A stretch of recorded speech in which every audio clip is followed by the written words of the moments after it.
네, 오늘 주요 뉴스들 확인해 보도록 하겠습니다. 황준호 뉴스 취재팀장 나와 있습니다. 어서 오십시오. 예. 네. 자, 먼저 오늘 김관진 국방장관이 총기 난사 사건과 관련한 사과문을 발표했어요. 이 내용부터 알아보죠. 예, 국방부 장관 명의의 사과문을 국방부 차관이 오늘 국방부 정례 브리핑 시간에 낭독했습니다. 김관진 장관이 그저께 국회에서 총기 사고의 원인이 집단 따돌림 때문이라고 말한 적이 있었습니다. 그러니까 어제 희생자 가족들이 거기에 대해서 강력히 반발했는데요. 김관진 장관이 하루 만에 본의 아니게 집단 따돌림이 사고의 동기가 된 것처럼 오해를 야기하게 한 점은 송구스럽다라고 진화에 나섰습니다. 유가족들이 김 장관의 말에 반발한 건 두 가지 이유 때문이었습니다. 첫 번째는 김관진 장관의 말대로라면 희생된 장병들이 집단 따돌림의 가해자가 되기 때문에 명예를 훼손당하는 문제가 있었습니다. 또 두 번째는 초동 대처가 잘못돼서 살릴 수 있었던 장병들을 못 살린 그 부분을 따져야 되는데 이 따돌림 문제로 초점을 흐린다, 이런 부분이 있었습니다. 네. 자, 국방부가 부실한 초동 대처, 이 문제 여기저기서 계속 제기가 되고 있습니다. 조사를 해보겠다, 이런 입장이죠. 예, 과다출혈로 사망한 사람들이 대부분이라서 초동 대처만 잘했더라면 충분히 살릴 수 있었다라는 지적이 그저께부터 계속 나오고 있습니다. 김민석 국방부 대변인이 오늘 브리핑에서 그 부분도 자기들의 조사에 들어간다고 말을 했습니다. 그렇지만 지금까지 국방부가 자체 조사라는 걸 해서 의혹을 시원하게 밝혀낸 적이 거의 없기 때문에 국방부 조사에 신뢰를 보내기는 좀 어려워 보입니다.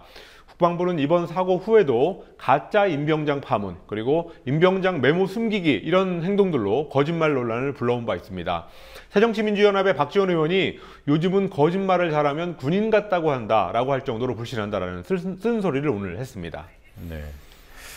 자, 내년도 최저임금 5,580원이에요. 예, 네. 올해보다 7.1% 370원 오른 5,580원으로 최종 결정됐습니다. 최저임금위원회가 어제 오후 3시부터 전원회의를 열어서 밤샘 회의 끝에 오늘 새벽에 내년 최저임금 인상안을 의결했습니다. 시한 내에 인상안을 의결한 것은 2008년 이후 6년 만에 처음 있는 일입니다. 인상폭은 작년에 7.2%하고 비슷한 수준, 이번에 7.1%니까 거의 비슷한 수준입니다. 노동계 요구한 6,700원에 비하면 상당히 낮은 액수인데요. 그럼에도 불구하고 경영계가 중소기업과 영세기업의 절박한 현실을 외면한 채 이루어진 결정이다라고 하면서 앞으로 파생되는 모든 문제의 원인은 공익위원들의 결정과 노동계에 있다라고 반발했습니다. 반면에 노동계는 노동자들한테는 턱없이 부족한 금액이지만 최선을 다한 결과라는 입장을 밝혔습니다. 네. 자, 그리고 김명수 교육부 장관, 예. 사회부총리 후보자, 의혹이 끊이지가 않습니다. 또 예. 의혹이 나왔더군요. 예, 까도 의혹이 계속 나온다고 해서 까도남이라는 별명이 붙었습니다. 이번에도 새정치민주연합의 박홍근 의원이 밝힌 내용인데요. 김명수 후보자가 한국교원대 교수 채용 당시에 서울대 교육행정연구소에 임시 전임 강사하고 교육학과에 시간 강사 경력을 제출했지만 사실 이 두 경력은 서울대에서 공식적으로 확인되지 않은 경력으로 드러났다는 겁니다. 논문 표절에 이어서 어제는 선거 후원금을 낸 문제가 나왔었는데 이분 의혹이 언제까지 계속될지 궁금할 정도입니다. 네. 그리고 반가운 소식이 하나 들어왔습니다. 법원이 MBC 해직 언론인 6명을 즉각 복직시키라는 정식 판결은 아니고 가처분 신청입니다만. 네. 예, 서울 남부지법 제51 민사부가 2012년 전국 언론노조 MBC 본부의 170인간 파업 이후에 해고됐던 정영하 당시 위원장, 그리고 강지훈 사무처장, 이용마 홍보국장, 박성재 기자, 박성호 기자, 이상호 기자, 이렇게 6명에 대해서 근로자 지위 보전 가처분 신청이라는 것을 인용했습니다. 그러니까 예. 이거는 말씀하신 듯이 확정 판결은 아니고 일단 복직시켜라 하는 그런 내용이었습니다. 네. 네, 아직 대법원 확정 판결이 나온 건 아니지만 예. 가처분 결정을 통해서 일단 복직시키고 그다음 재판을 진행하라, 이런 판단이군요. 예, 그렇습니다. 그래서 MBC 노조는 3건의 민형사 재판에서 잇따라 MBC 파업의 정당성이 확인된 만큼 이번 법원의 가처분 인용은 지극히 합리적이고 당연한 결과다, 이런 논평을 냈습니다. 네, MBC 관련 판결들이 해직자 복직시키라는 1심 판결, 민사 예. 판결이 있었고, 또 형사 판결에서도 무혐의라는 그렇습니다. 판결이 나왔고, 예. 또 이번에 가처분 결정까지 3개의 판결이 나왔군요. 예. 자, 이 밖에 오늘 어떤 뉴스들이 있었습니까? 예. 북한 경제가 3년 연속 플러스 성장을 했다고 한국은행이 분석했습니다. 그렇지만 작년 북한의 1인당 국민 총소득은 남한의 21분의 1에 그쳐서 남북한의 격차가 더 커졌습니다.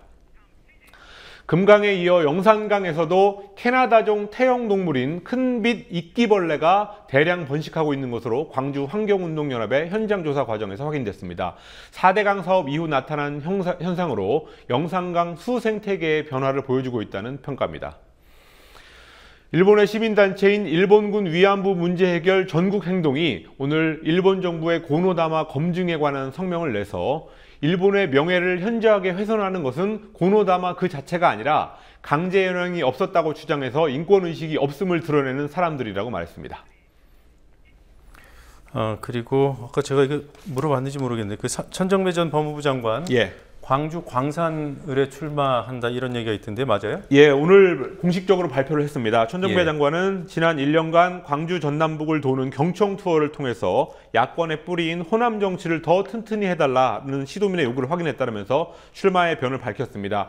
이용섭 전 의원이 광주시장 출마 때문에 재보궐이 치러지는 이 지역에서 박원순 서울시장의 직계라고 할 수 있는 기동민 전 서울시 정무부시장, 그리고 김명진 전 박지원 원내대표 특보 이런 사람들, 그리고 이번에 천정배 전 법무장관이 나서면서 치열한 당내 경선을 예고하고 있습니다.